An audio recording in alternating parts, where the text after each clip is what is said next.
wabarakatuh. Perkenalkan, nama saya Noraini, NIM 2205102274. Di sini saya akan mengerjakan tugas dari mata kuliah Hak Kekayaan Intelektual. Di sini saya ingin membahas tentang kasus perlindungan varietas tanaman. Kasus Pak Tukirin dengan PT BC, Benih Inti Subur Intan Internasional.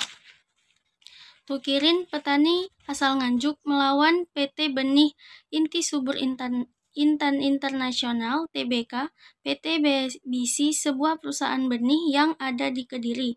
Dalam kasus ini, Tukirin dituduh telah melanggar Pasal 14 Ayat 1 Undang-Undang Sistem Budidaya Tanaman terkait sertifikasi. Sertifikasi merupakan proses pemberian sertifikat benih tanaman setelah melalui pemeriksaan, pengujian, dan pengawasan serta memenuhi semua persyaratan untuk diedarkan.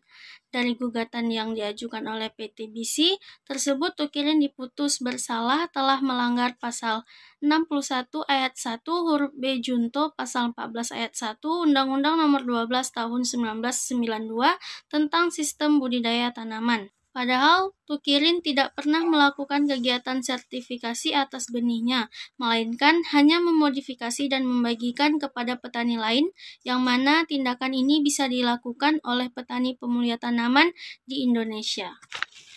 Analisis kasus menurut undang-undang. Perlindungan hukum terhadap varietas tanaman sebagai salah satu karya intelektual sangat diperlukan, bukan saja karena untuk kepentingan pemulia tanaman semata, akan tetapi dimaksudkan juga untuk merangsang kreativitas pemulia tanaman untuk menghasilkan varietas tanaman baru. Salah satu penghargaan terhadap pemulia tanaman adalah memberikan perlindungan hukum dalam menghasilkan varietas tanaman, termasuk dalam menikmati manfaat dan hak-hak pemuliaannya.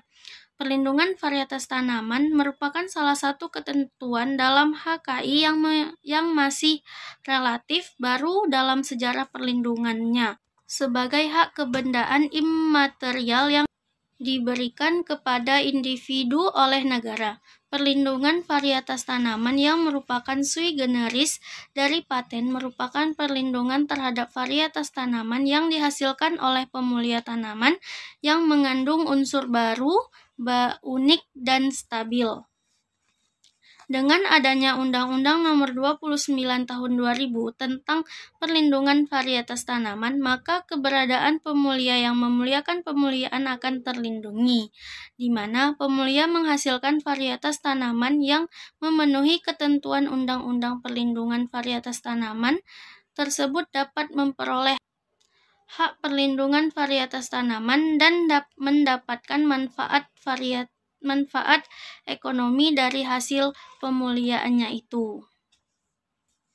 Atas dasar peraturan perundang yang berlaku, yaitu Undang-Undang Nomor 29 Tahun 2000 tentang perlindungan varietas tanaman, yang mendapatkan perlindungan adalah pemulia yang menghasilkan varietas tanaman melalui kegiatan ekonomi plasma nufta dan mempunyai nilai berharga dan berguna menghasilkan varietas blibrida atau varietas turunan esensial memenuhi persyaratan baru, unik, seragam, dan stabil. Sekian dari saya. Assalamualaikum warahmatullahi wabarakatuh.